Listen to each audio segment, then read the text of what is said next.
Okay, y'all, welcome back to Lucid Literature. I am Dr. Josh Martin, and today I want to talk about Washington Irving's famous story, Rip Van Winkle. Now, before we get into this story, just let me state a few things. I am not an Irving scholar. There are things that I might get wrong in terms of his background, things like that. But what I will do here is, and what I will do for the rest of the YouTube video series on literature, is to give a rundown of how to analyze literature, right? We're going to focus on characterization, setting, symbols, alliteration, metaphor, etc., in order to learn how to come to literature with a critical eye.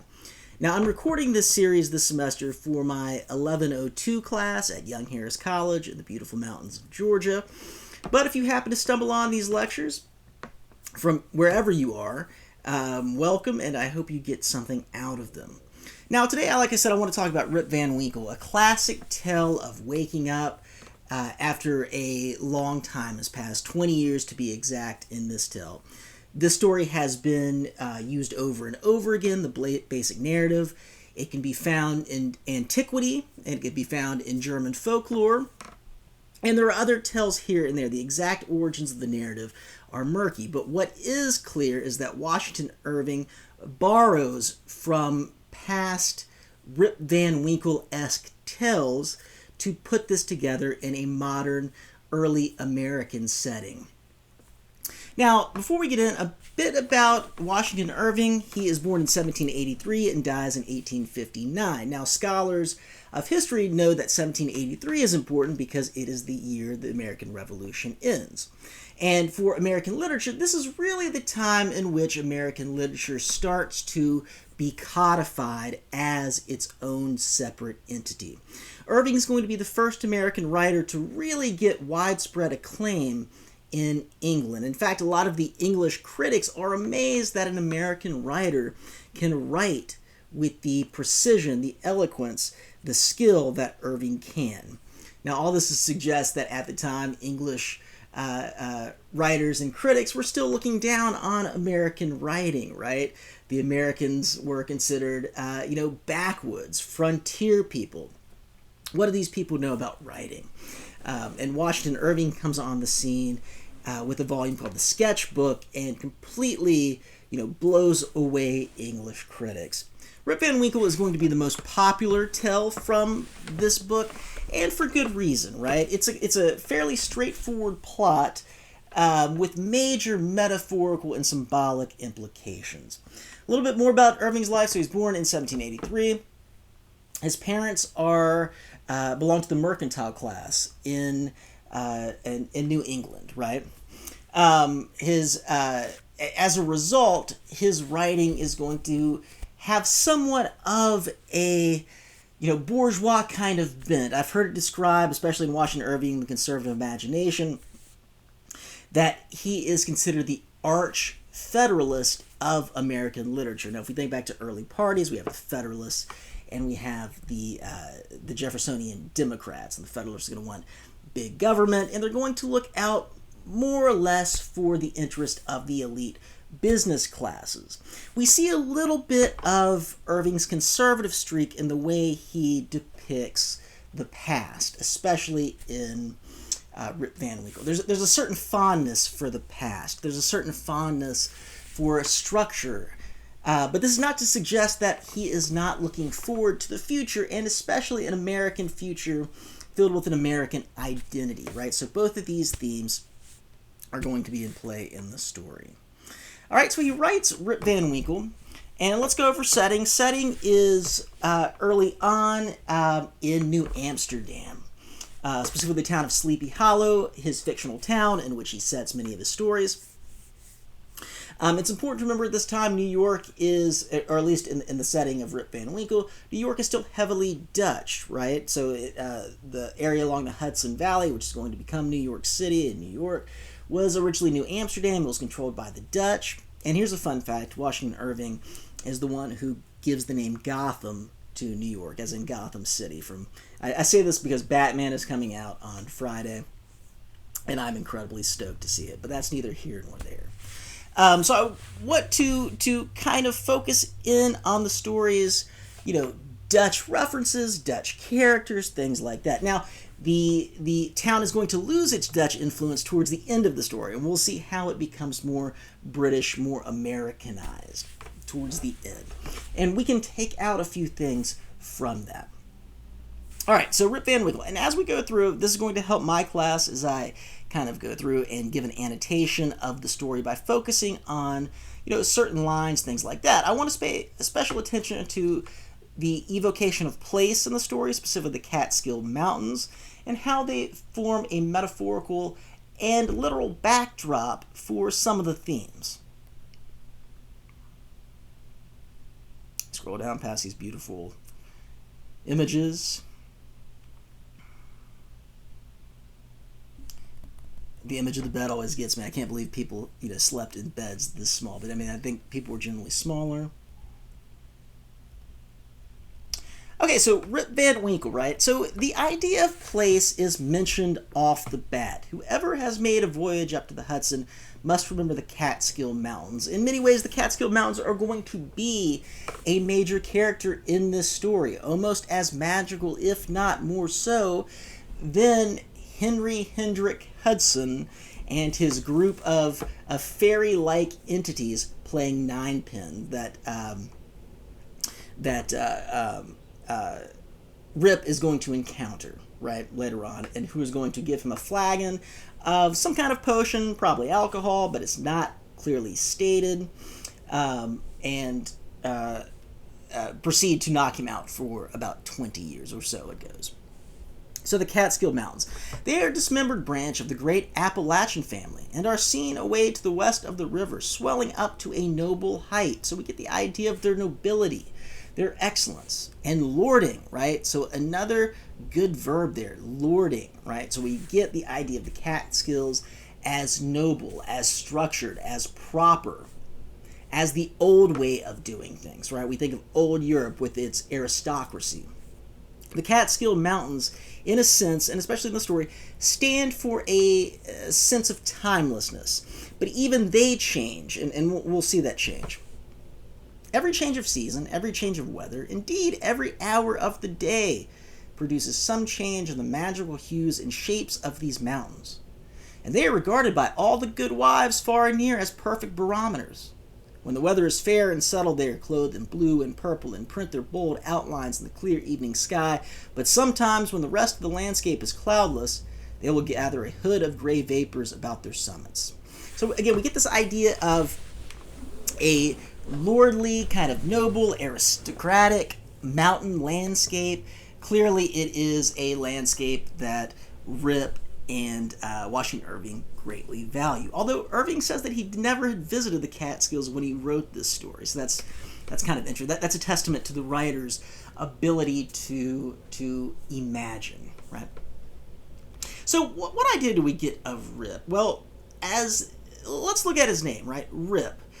When we rip something, we tear something. Now, in a sense, Rip is being torn, and we'll see how he's being torn throughout the story. Rip is an old term also for a scampy, or somebody that, kind of just ambles along, doesn't really contribute, kind of a congenial type character. And Rip also has the implication of being torn, right? So ripped out of time. I think of Vonnegut here. Billy Pilgrim is unstuck in time. Rip Van Winkle is, in a sense, going to be ripped from time in many ways, right? And kind of reinserted. Van, clear, like Dutch homage. And Winkle, right? So when I see Winkle, I see wink, right? And when I see wink, I think, are we being like hoodwinked? Should we take this story at face value? And of course, there are elements that we can't take at face value. It's clearly a fantasy. And more than that, it is, in many ways, a satire. And we'll get into what is being satirized and what a satire is.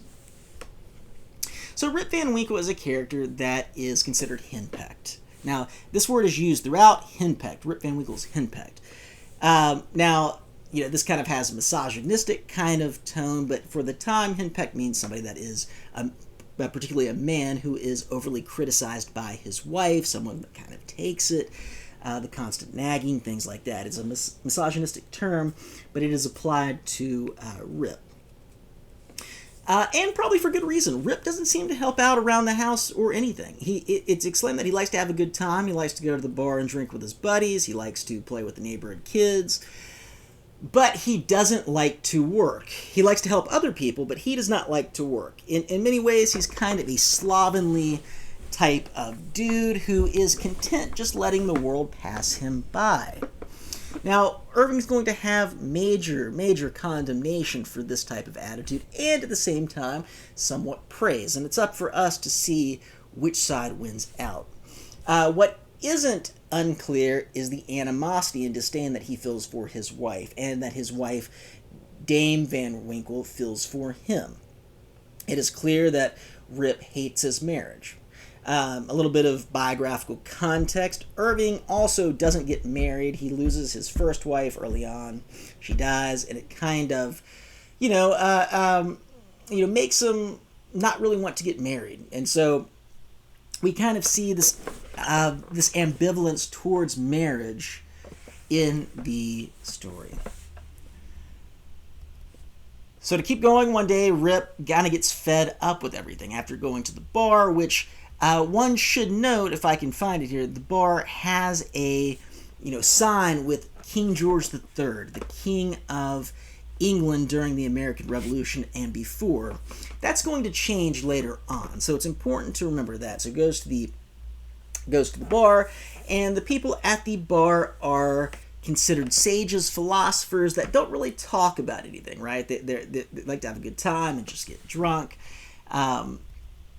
We get an idea of the town as sleepy, right? It's Sleepy Hollow.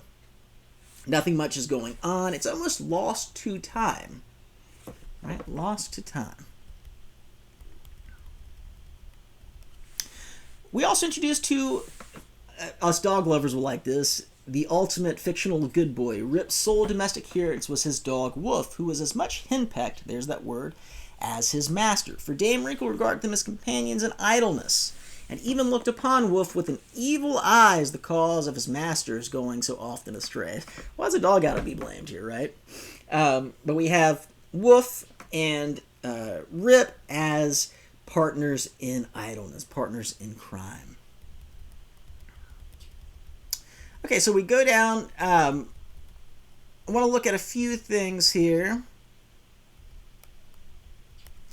Talking in this section about his comrades outside of the tavern. The opinions of this junto, Spanish word for like committee, were completely controlled by Nicholas Vetter, a patriarch of the village and a landlord of the inn, at the door of which he took his seat from morning till night, just moving sufficiently to avoid the sun and keep in the shade of a large tree. So we get an idea that this person does not engage in a lot of activity either, so that the neighbors could tell the hour by his movements as accurately as by a sundial. It is true he was rarely heard to speak, but smoked his pipe incessantly. His adherents, however, for every great man has his adherents, and this seems to be a bit of playfulness on the part of Rip, kind of sarcasm, perfectly understood him and knew how to gather his opinions. When everything that was read or related displeased him, he was observed to smoke his pipe vehemently and to send forth short, frequent, and angry puffs. But when pleased, he would inhale the smoke slowly and tranquilly and emit it in light, placid clouds, and so on and so forth. So, goes to the bar, hangs out with his buddies, and that's really all that he does, right? Again, we get the idea that he's not taking care of his home, he's not taking care of his children, he's not taking care of himself, right? He is a slovenly person. So one day he decides he's done with his wife's nagging. And again, we can't blame her. We would all be nagging at this guy too. He decides to go off into the woods. Now, this act of going off in the woods is going to find greater expression in the 19th century Romanticist, right? We think of Keats, we think of Wordsworth, Coleridge, etc. Writers, philosophers who believed in going out into the woods as a form of self-expression, who believed in the primacy of the individual and subjective experience. Ideas recollected in tranquility. The Romantics are going to view nature with great admiration as opposed to the confines and constrictions of modern society, city society. And in fact, we do see this disconnect between the Catskill Mountains and Sleepy Hollow of old. Even though it is quaint and nice, there does seem to be something magical and mystical about the mountains that is absent from the human environ of Sleepy Hollow. So on a long ramble of the kind on a fine autumnal day, Rip had unconsciously scrambled to one of the highest parts of the Catskill Mountains. He was after his favorite sport of shooting squirrel in the still solitudes that echoed and re-echoed with the reports of his gun. Panting and fatigued, he threw himself late in the afternoon on a green knoll covered with the mountain herbage that crowned the brow of a precipice. So on and on we get this beautiful description of the Catskill Mountains. Truly wonderful. But what's important, let's pay attention to some of the imagery. On the other side, he looked down into a deep mountain glen, wild, lonely, and shagged. The bottom filled with fragments from the impending cliffs. Adjectives like impending, lonely, shagged give the idea that while this is beautiful, this may also be kind of deadly and isolating. And this is going to be important again when we think about what is Irving saying about the importance of the natural world. Is it 100% good? Is it 100% bad? Or is it somewhere in between? And does the natural world resemble the past? And if it does, what is that saying about the importance of living in the past, moving on, or spending half and half your time in the past versus moving on? For some time, Rip lay musing on the scene, yada yada. So he's hanging out, musing on the scene. Eventually, he hears, "Rip Van Winkle, Rip Van Winkle." And he looks around and sees nothing but a crow winging its solitary flight. Now, this is important because when he wakes up after his adventure, the crow is going to have companions. So again, notice how the woods, the mountains, are initially described as lonely, shagged, impenetrable. And we'll see if that setting, those descriptions ring true after he wakes up. All right. We go down and he sees, this picture shows, kind of like this magical troll-like antiquated person wearing traditional Dutch clothing, who we later find out is Henry Hudson, the first explorer of the Hudson River, and his men from the ship, from the Half Moon. We go down and Rip sees that he's carrying this keg. Now, we know the keg contains, it contains liquid, but primarily beer, spirits, etc., and Rip is compelled to join him based on the keg, which gives us the idea that perhaps Rip is fond of alcohol. Rip likes to drink a lot, which in this time is not uncommon. Historians speculate that at the beginning of the 19th century in America, the number of people who were constantly drunk was astronomical. In fact, this is the period of the heaviest drinking in American history. So Rip definitely would have partaken in, more than a few good times. So he goes down, he sees they're playing ninepins. Now what's important though, as he's seeing all of these figures, they don't look, they're humanoid. They're humanoid. They're not quite human, but they're not quite animal, right? They're kind of troll-like. They are dressed as if they were in an old Flemish painting, so they're clearly not of the time that Rip is. And what I find really interesting, they aren't particularly happy. What seemed particularly odd to Rip was that these folks were evidently amusing themselves, yet they maintained the gravest faces, the most mysterious silence, and were withal the most melancholy party of pleasure he had ever witnessed. Now, why aren't these people happy? This isn't specifically stated, and we can get into this idea later on. Perhaps it has something to do with always living in the past and not moving on. But for whatever reason, these people feel as if Henry Hudson and his crew feel almost as if they have to be there to fulfill some kind of chronological imperative, something like that. We go down, he drinks the drink, and then he, boom, is asleep. And next thing we know, he wakes up, and it's been 20 years later. And we're given some clues. His gun is rusted. His dog Wolf is nowhere to be seen. His beard is a foot long. And he decides to head back to town. And when he gets back to town, the kids who were once relatively nice to him aren't, right? He, in many ways, kind of looks like a homeless, character. The kids are mean to him. Dogs are lapping at him. He's disheveled. And of course, he's been asleep for 20 years, right? He gets through. He doesn't recognize anyone. Goes to his house. His house is in shambles. He doesn't see his wife or his kids. And he goes to the tavern. Now, when he gets to the tavern, one of the first things that he notices is that instead of King George III, the picture on the tavern, the entrance, is one of George Washington. The red coat was changed for one of blue and buff. A sword was held in the hand instead of a scepter. The head was decorated and with cocked hat, and underneath was painted in large letters, General Washington. Now, this is fascinating because this implies not only an individual change for Rip, but a political change for the entire country. The American Revolution has just ended. This area is no longer a Dutch-influenced environment as much as it is a new American landscape. Now, the problem, though, for Rip, he doesn't quite fit in, right? He has aged 20 years. Think about all the things that you would miss if you fell asleep for 20 years, right? Pretend that you go to sleep now and you wake up in 2042. There are going to be many things that you are not going to be aware of. Things are going to change. Even signs may change.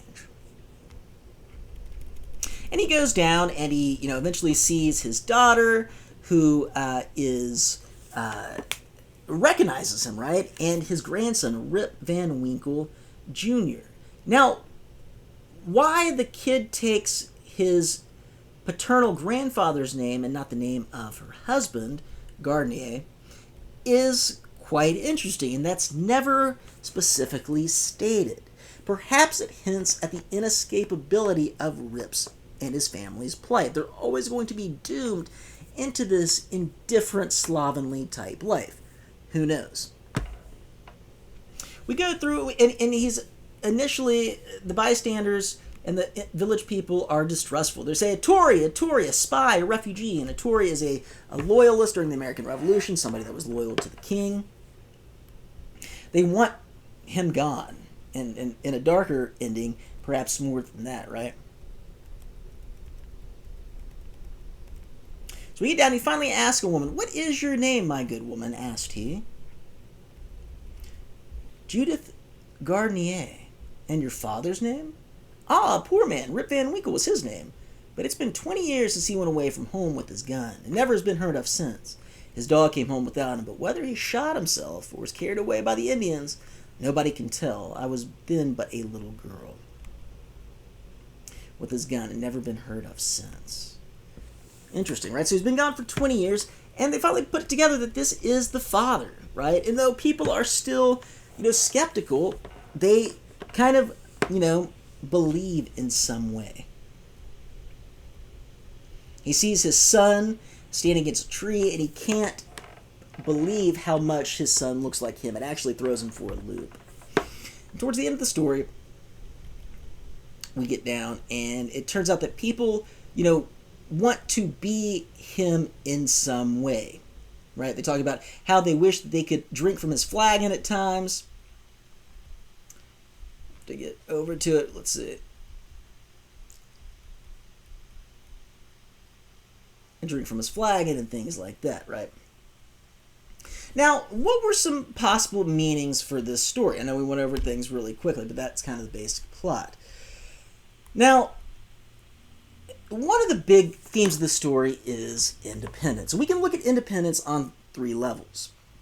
On one hand, from the political level, the macro level, we have independence from Great Britain. We have American independence from England.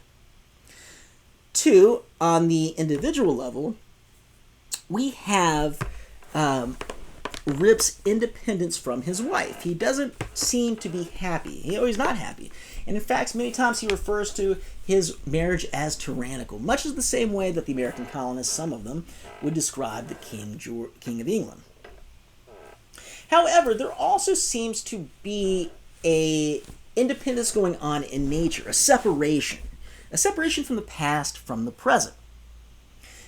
And we're led to believe, is this a good thing or is this a bad thing? So independence is one thing.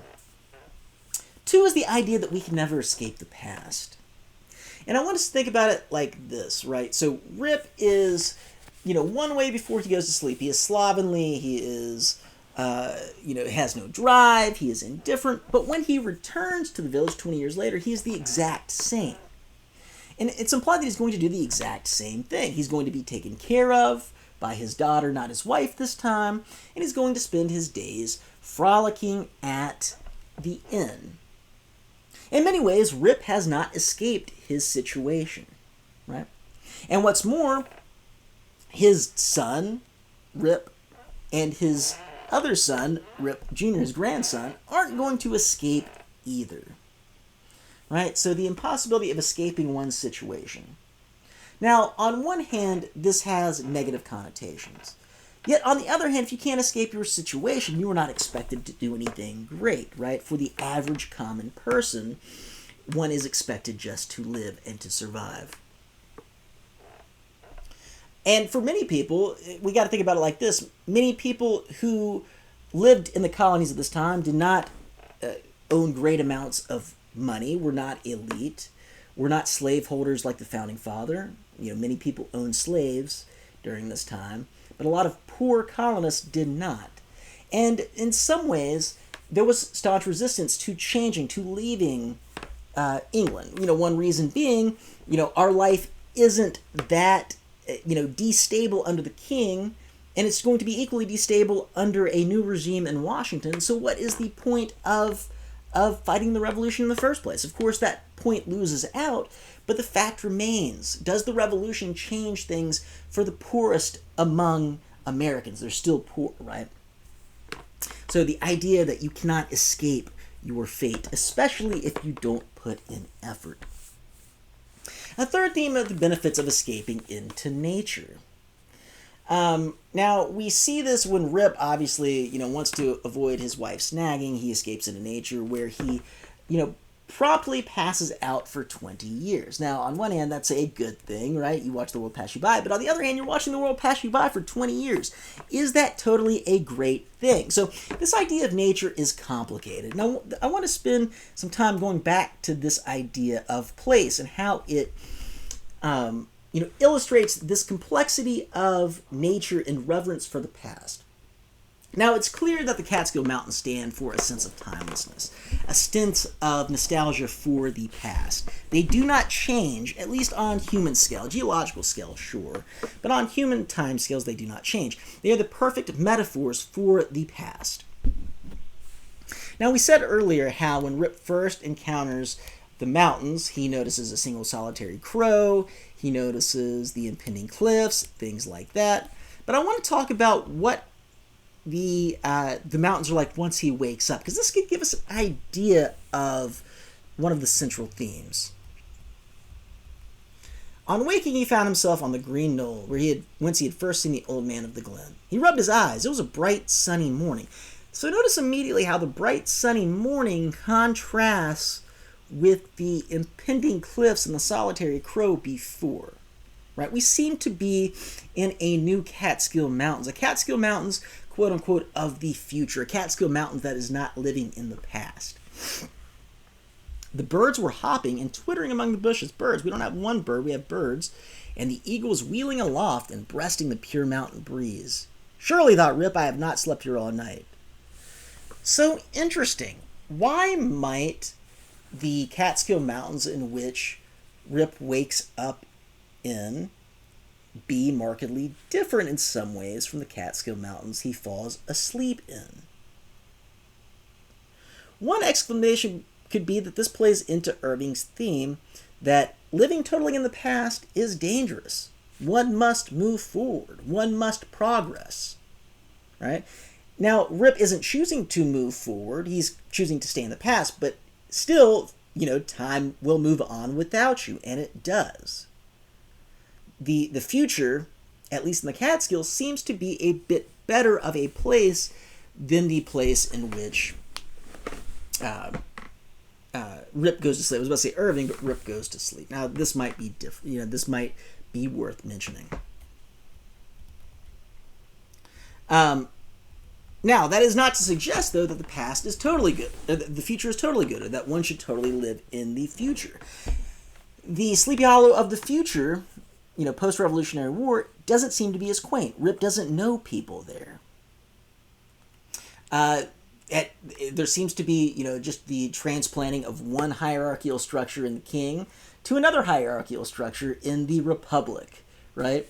So has things truly changed? Rip gets into the future and he's disheveled. His house is disheveled.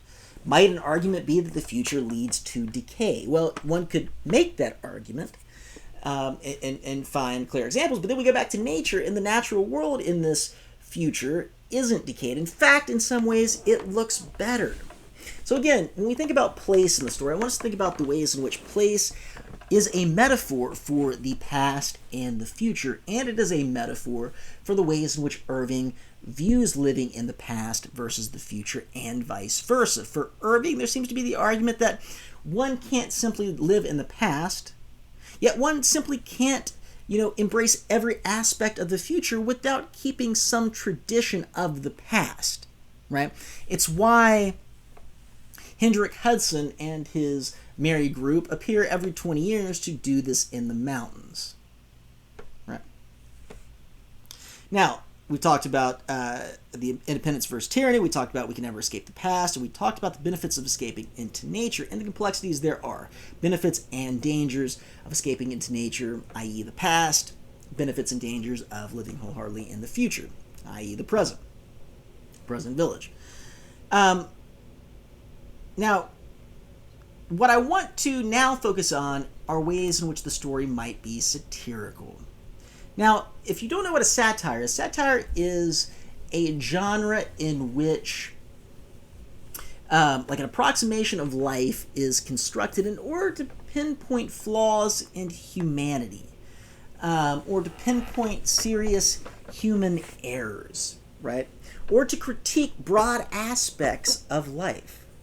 Now, we talked about earlier how Rip is a person who's fond of alcohol, right? He only helps Henrik Hudson and his merry group because one of the guys has a keg on his shoulder, right? He's lured by that.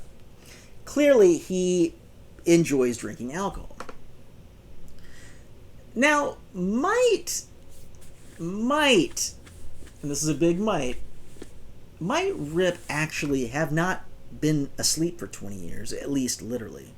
Might he just have been drunk for 20 years? And if he had been drunk 20 years, that would explain how people heard things in the mountains. They heard laughing and ninepins. Perhaps that was all Rip, right? Perhaps Rip is a serious alcoholic and is traumatized via the alcohol, is seeing things, doing things slovenly. And he finally gets sober after 20 years and walks back down the mountain. If this is true, in this case, perhaps the story is a satire on American drinking habits, at least in the 19th century. And the fact that the natural area is impending and lonely is a metaphor for the alcoholic state of isolation, Rip's state of isolation. And when he wakes up and it's beautiful and it's crisp, perhaps that is an indication of the enlightenment of sobriety. The story then becomes more than a simple fairy tale, but a satire against American cultural habits in the new country. These are all kind of important questions to think about. Now, in closing, there's a couple of things that, again, I want us to turn to. I want us to look at character. I want us to think about how is Rip a product of the time he is living in, and how is he not, right? He is clearly a product early on, before he goes to sleep. Afterwards, he is not. What is this saying about the inability of certain people to progress into the future, and the inability for certain people to make their own way? Is he being critiqued? Now, on the other hand, he seems to just understand the certain inescapable truths of some people. Some people cannot rise above their situation no matter how hard you try. And this reading should be lauded. I also want us to think about place. Again, think about the ways in which the mountain landscape is depicted before and after Rip goes to sleep. Before, it is depicted as impending. It's still beautiful, but impending and dangerous. After, it is clear, nicer. Not to suggest that the impending cliffs aren't there still. They are. There's running water.